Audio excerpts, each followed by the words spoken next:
अंडमंडलाकारं व्याप्तं येन चराचरं तत्पदं दर्शितं येन तस्मै श्री गुरुवे नमः। अज्ञानान्धस्य लोकस्य ज्ञानाञ्जनशलाकया चक्षुरुन्मीलितं येन तस्मै श्री गुरुवे नमः। अध्यात्म विश्वविज्ञान यूट्यूब चैनल के हमारे सभी दर्शकों और अभ्यासकों का हम इस अंक में हार्दिक स्वागत करते हैं।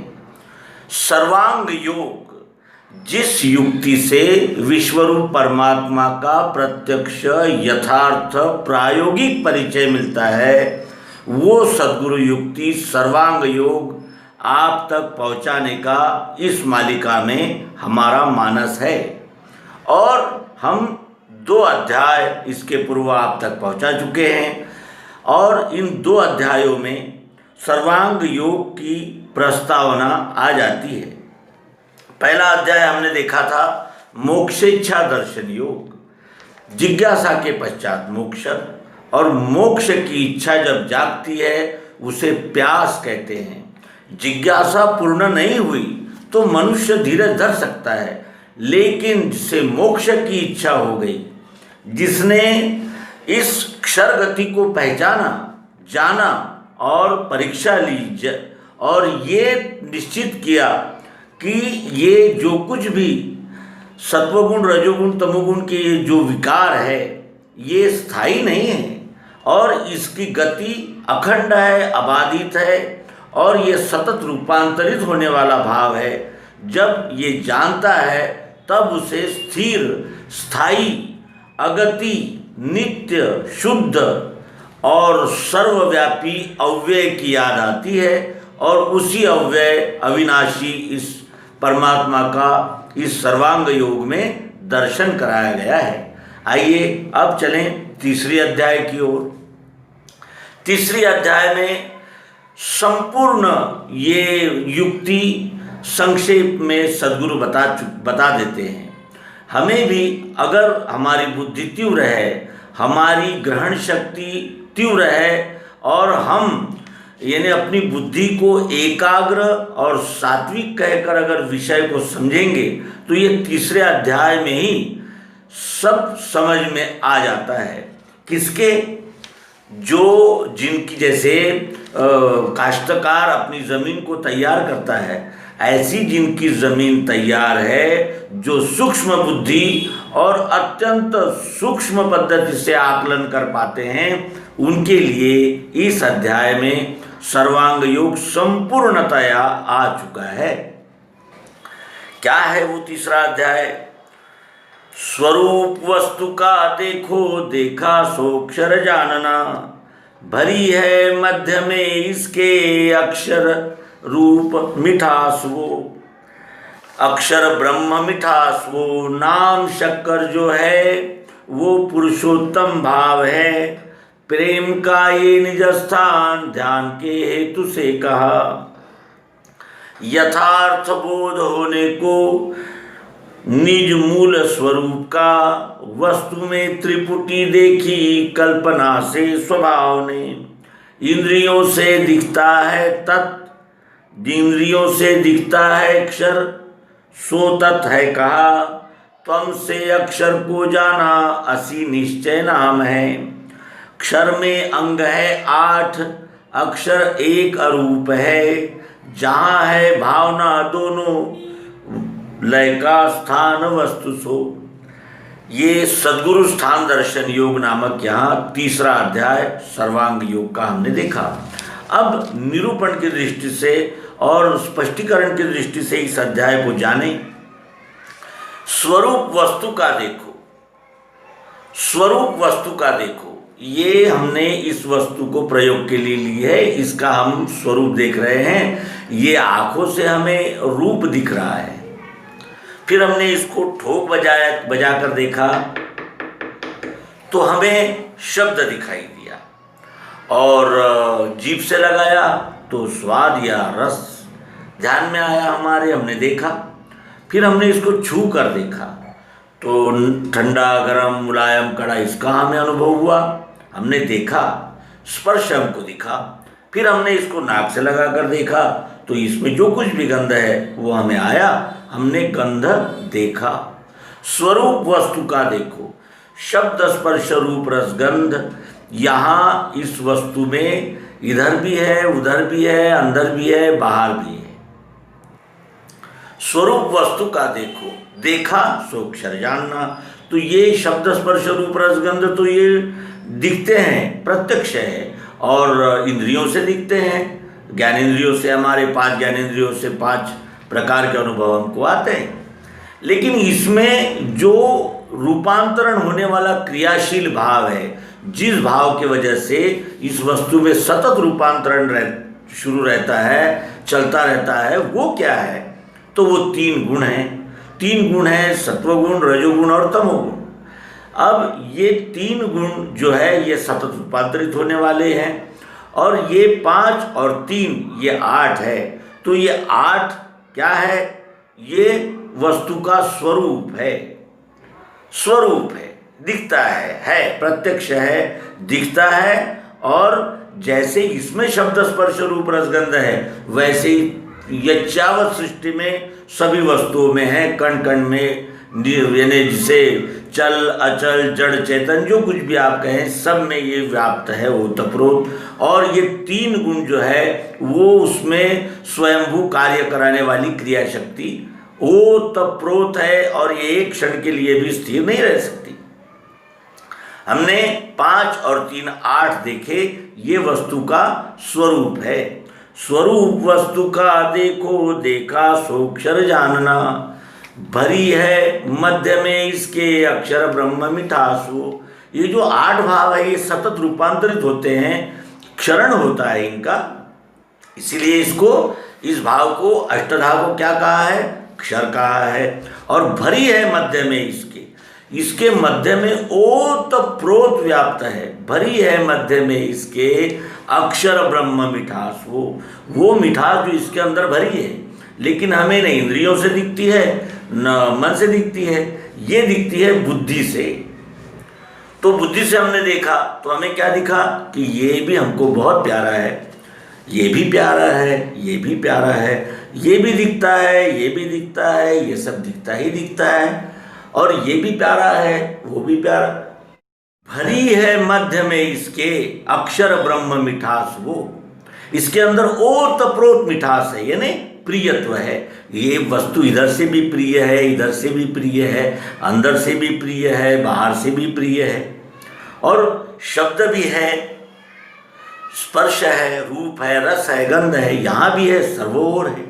ये 8 से ही ये सब बना हुआ है और ये क्षर गति है, क्योंकि ये सतत परिवर्तनशील है। भरी है मध्य में इसके अक्षर ब्रह्म मिठास, वो जो मिठास है, अगर हम इसके कितने भी टुकड़े कर देंगे तो भी वो मिठास इस डल्ले से अलग नहीं होती।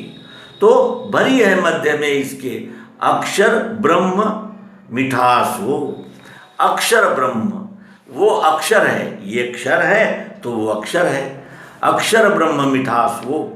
तो इस तरह हमने इसमें 2 पार्ट देखे, एक सतत रूपांतरण होने वाला अक्षर भाव और उसमें ओतप्रोत व्याप्त अक्षर भाव, चाहत, जरूरत, प्रियत्व, अस्तित्व, भातित्व, ये हमने देखा।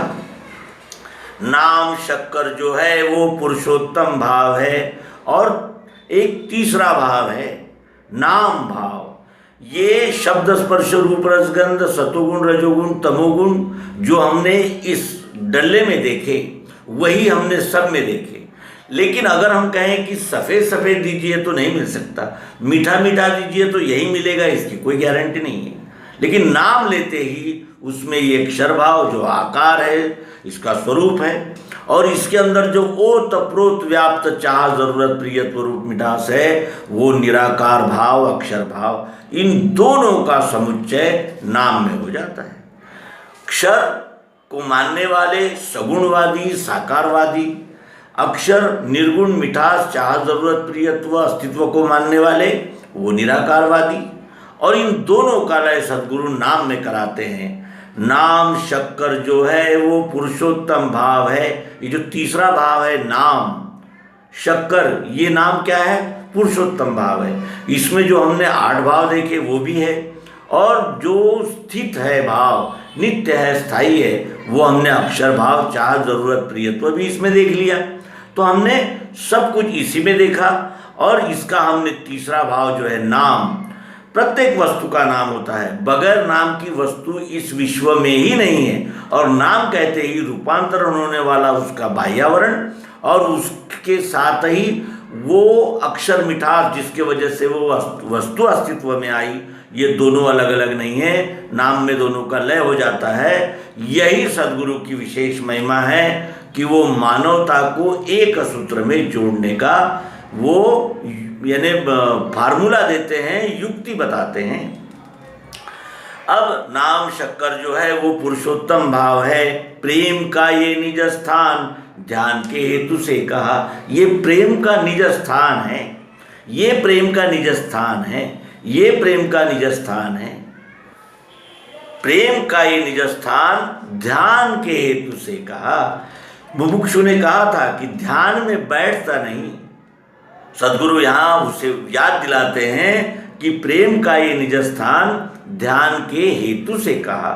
यथार्थ बोध होने को निज मूल स्वरूप का, वस्तु का अगर यथार्थ बोध चाहिए, अगर यथार्थ इसके विषय में जानकारी चाहिए और इसके मूल स्वरूप का अगर ज्ञान चाहिए, जानकारी चाहिए और वो भी संशय रहित चाहिए, तो वस्तु में त्रिपुटी देखी कल्पना से स्वभाव ने। क्षर परिवर्तन होने वाला भाव, अक्षर अपरिवर्तनीय स्थायी नित्य भाव, और इन दोनों भावों का लय तीसरा पुरुषोत्तम भाव नाम, जिसे श्रीमद् भगवद गीता के 15वें अध्याय में भगवान श्री कृष्ण जी ने स्पष्ट किया है। वो वस्तु में त्रिपुटी देखी, क्षर अक्षर पुरुषोत्तम, ये हमने वस्तु में त्रिपुटी देखी। कैसे देखी? कल्पना से स्वभाव ने। इस स्वभाव ने कल्पना के द्वारा इसको देखा। 3 प्रकार की कल्पनाएं की। पहली कल्पना ये की थी कि इंद्रियों और मन से देखा जा सके, तो हमने 8 भाव देखे।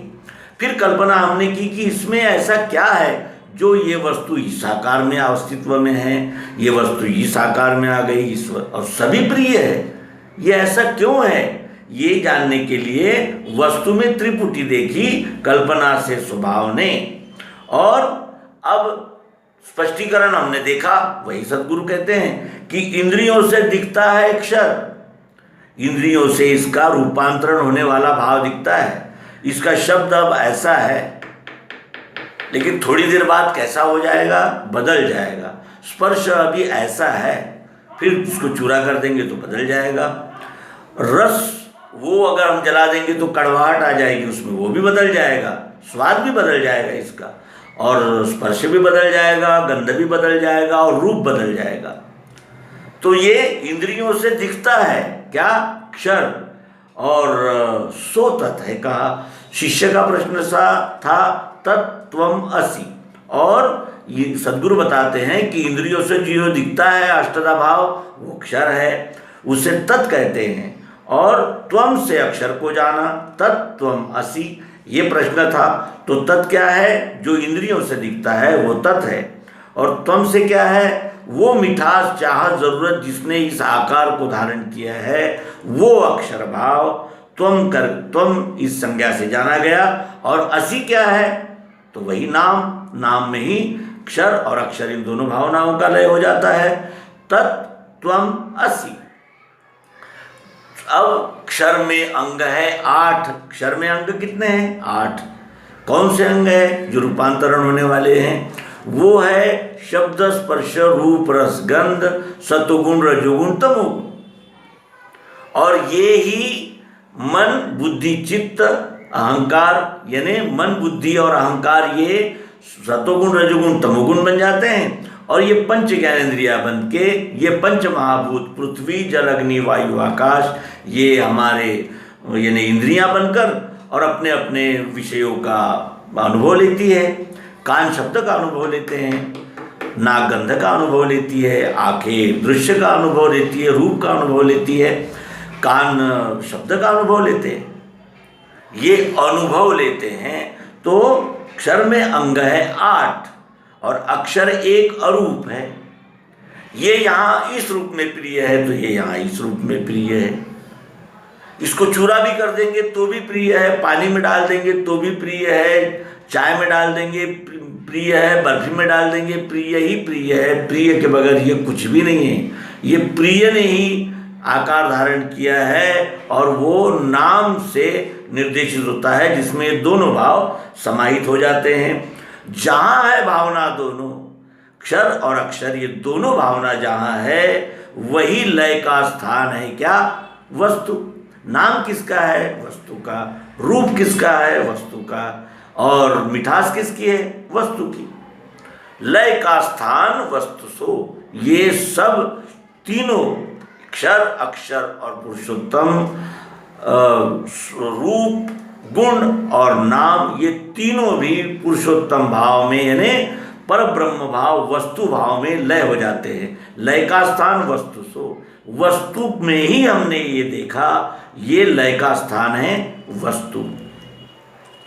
यहाँ सद्गुरु स्थान दर्शन योग नामक अध्याय 3 संपूर्ण होता है और सर्वांग योग ये 3 अध्याय में संपूर्णतया आ गया। लेकिन सद्गुरु, माँ और संत, सद्गुरु, माँ और संत, ये इतने यानी इनका हृदय लवचिक होता है, मऊ होता है, मोम होता है, कोमल होता है कि वो बुद्धिवंतों की तो चिंता करते ही है, लेकिन सबसे ज़्यादा जैसे माँ अपने सबसे बेटे की ज़्यादा चिंता करती है। क्यों? क्योंकि वो भी उसी का बेटा है और वो अभी छोटा है। उसी तरह ये सद्गुरु भी हम पर कृपा करेंगे और सर्वांग योग के 4 अध्याय से जो हमने संक्षेप में जाना उसी को विस्तार में बताएंगे, दिखाएंगे, परिचय कराएंगे और ये में बोध होते ही मुक्ति है ब्रह्मजाल से, ये कहते हुए ये अध्याय 3 को पूर्ण करेंगे। अपनी शंकाएं कमेंट बॉक्स में अवश्य नमूद करें। शंका समाधान सत्र में हम उनकी शंकाओं का अवश्य ही समाधान करने का प्रयास करेंगे। नर्मदे हर। सद्गुरु भगवान की जय।